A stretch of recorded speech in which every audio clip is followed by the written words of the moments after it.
प्रकट करती हूँ। जैसा कि मैम ने कहा कि मैं शिक्षिका हूँ, मैं शिक्षिका थी, कुछ कारणों के कारण मैं आजकल उससे भी बड़ा काम कर रही हूँ, गृहिणी का।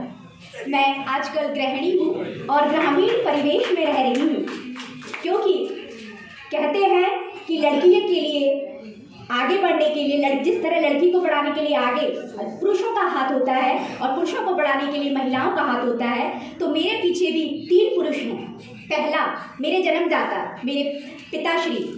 दूसरा, जिस स्त्री का अपने जीवन का अधिकतर हिस्सा ससुराल में गुजरता है, मेरे ससुर जी, जो आज नहीं रहे, लेकिन जहाँ भी कहीं होंगे शायद मुझ पर गर्व कर रहे होंगे कि मैं उनकी बहू हूँ। तीसरा, मेरे पति, जिन्होंने मुझे आगे बढ़ने का अवसर दिया।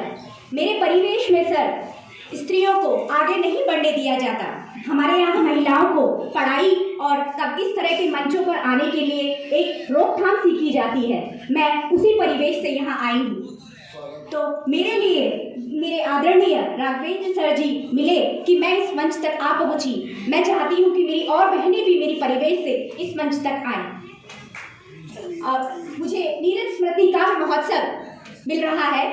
मैं इन सर जी के बारे में कहना चाहती हूँ। गोपाल दास नीरज जी, जिनका जन्म 4 जनवरी 1924 को हमारे ही उत्तर प्रदेश के इटावा जिले में हुआ। वो कवि क्या थे? उनकी कविताओं में शराब का नशा और मोहब्बत की बखूबी बहौलत थी। नीरज जी ने पद्मभूषण 2 सम्मानों से उन्हें प्रभूषित किया गया। पद्मश्री और पद्म भूषण सम्मान से उन्हें नवाजा गया। मैं आजकल के परिवेशों को, संस्कार को लेकर एक कविता बोलने जा रही हूँ, जिसका शीर्षक है भूल गए। कहाँ गए वो पहले के संस्कार, कहाँ गए वो पहले के संस्कार, मेहमानों के आने पर हाथ जोड़कर नमस्कार। कहाँ गए वो पहले के संस्कार, मेहमानों के आने पर हाथ जोड़कर नमस्कार।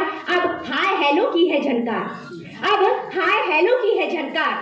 भूल गए बड़ों के अदब से दोनों हाथों से पैरों को छूना, बड़ों के अदब से दोनों हाथों से पैरों को छूना।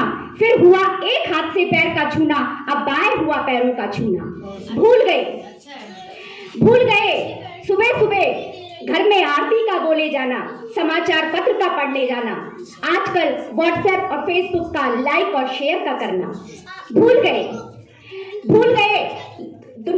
लंबी सैर तक सुबह सुबह निकल जाना, सेहत यूं ही बन जाती, बीमारी पास ना आती। आजकल मोटापे से घिर बीमारियों ने ऐसा घेरा, कमाई का 1/4 हिस्सा हमारे जिन के बवंडरों ने घेरा। भूल गए हम, पहले हमें हंसने हंसाने के लिए बहाने नहीं ढूंढने पड़ते थे। पहले हमें हंसने हंसाने के लिए बहाने नहीं ढूंढते थे हम, पूरे परिवार के साथ यूं ही हंस लेते थे हम, पूरे परिवार के साथ बैठकर यूं ही हंस लेते थे हम। आजकल हमें हंसने मुस्कुराने के लिए कॉमेडी सीरियल और कपिल शो शर्मा देखने की जरूरत पड़ जाती है। कहाँ गए वो दिन, कहाँ गए वो संस्कार, जब मेहमानों के आने पर हाथ जोड़कर नमस्कार। भूल गए। धन्यवाद।